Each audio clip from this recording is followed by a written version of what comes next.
Good afternoon, everyone. It's Hanifa Menon from hearthealthbrainhealth.com, encouraging healthy grieving and mindful actions. Welcome to my office. I don't know how many times I've taken a video here, but I think this year I will take a few videos in this space because it's such a comforting space for me. And I think I know there's been actually a number of clients that have felt comforted in this room. So I wanted to be here as I speak with you for some of the videos this year. And today, in terms of speaking of things that I love, there's a book on my mind, and it's been on my mind all day, maybe for a few days. And it's this one called Power versus Force. It's probably backwards for you. It's called Power versus Force. And I love this book for a few different reasons. This book is probably the beginning of the time that I was really starting to combine the ideas of science and spirituality. And so this David R. Hawkins is an MD, PhD that wrote this book. And if you are interested in these sorts of things, he's definitely a wonderful author to read. And I will say that I can honestly say the first few chapters of this book, originally when I read it, were very dry. And again, it's only as our own levels of consciousness expand that we start seeing things in a slightly different light. And I can tell you by the end of this book, I was thrilled, but I have gone through this book several times over the years, and it's been at least 10 years that I've had this book. So I'm so appreciative to the friend who did give this book to me. Actually, it was a gift, and imagine that it's been such a beautiful part of my journey.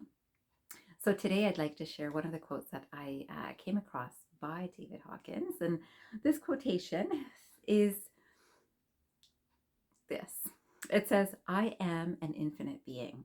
I am not subject to this. I am only subject to what I hold in my mind."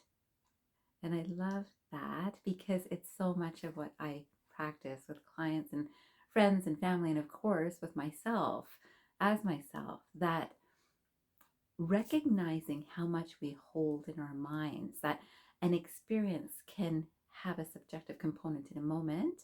And the more we hold it in our minds, the more it's experienced and re-experienced and re-experienced. And pathways are created to strengthen that feeling that was at that time. So if we're in a situation that we've been really hurt, yeah, there's a pathway that's created, right? We've had some experience. And, some people will think of this as neuronal pathways, but if we even think of, well, it is a neuronal pathway, but there's also this very subtle energy that is what I, of course, focus most on with my energy work.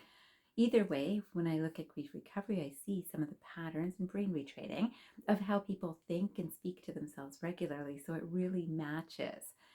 And I wanted to talk to you a little bit about this book. I have no affiliation with it. I'm not getting any payment for that. But I'd really love for you to understand that there's this calibration of consciousness that is done in this book. And you would have to read about it to see exactly how that was done. But it's a very unique experience to go through the book because you can actually see how different aspects of different people and ourselves, most of all, can be understood by seeing that, wow, there's the level of 200, for example, is a level of courage. And this is what just moves people into some sort of action, right? So up till that point, there might be more fear or depression or grief that people can be feeling quite frozen in. And then when there's a bit of courage, that's the breaking point that a person is able to move a little bit. But soon after that, there's a number of different things, and I thought I'd read them to you. After courage comes neutrality. So imagine you're in this courageous spot, and then it's like, okay, this is what it is. This is the good, and this is not so good. And I'm just going to be neutral about this, right? So that sort of idea that I'm not going to get worked up about this, right? So you hear a lot of people talking about this, especially in grief recovery. Then there's a willingness. This is what I'm willing to do. But now with willingness, there's a different sort of level of consciousness of I'm willing to help others. I have that strength. I have the willingness to forgive can fall into that space, right? Then there's an acceptance of this is the space that different people come from, this acceptance, and this is me. This is what I value. This is what that person values. So this acceptance space is one level above too. And then finally, there is a space of reason. And can you believe the space of reason is where Einstein falls? If we were looking at numbers, courage was 200. Einstein's reason level was at 450. Then, can you imagine? Of course, there's going to be the calibration of Jesus Christ, Buddha, and Krishna.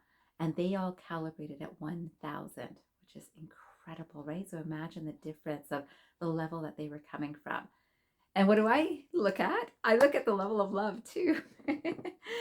And love is at a level of 500. And I love seeing that. Like, it is such a high vibrational value. It's such a value. And anyone who has truly loved or been loved, you felt this, right? And at 540, there's a joy and an unconditional love. So love feels fantastic to give.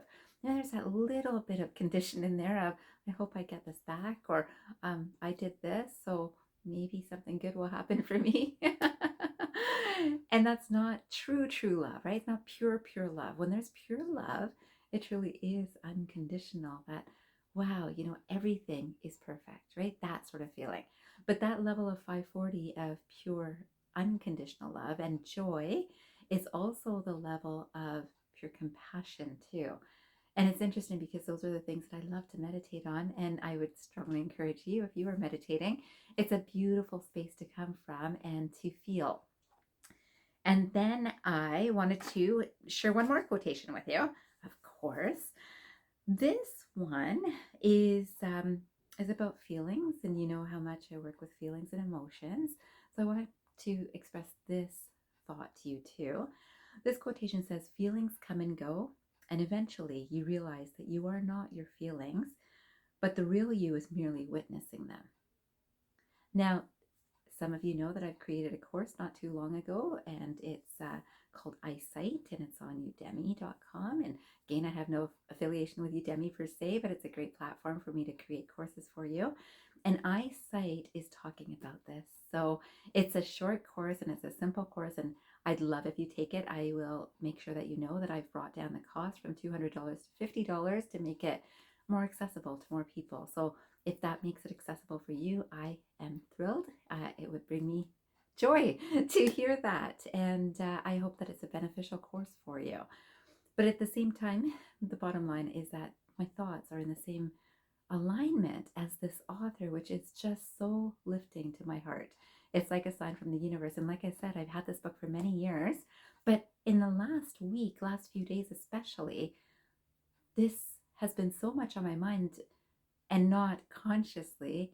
I can tell you, how I get messages. I start getting things on my computer, and sure enough, I started getting quotations from David Hawkins, and I love them, and it made me bring out this book again.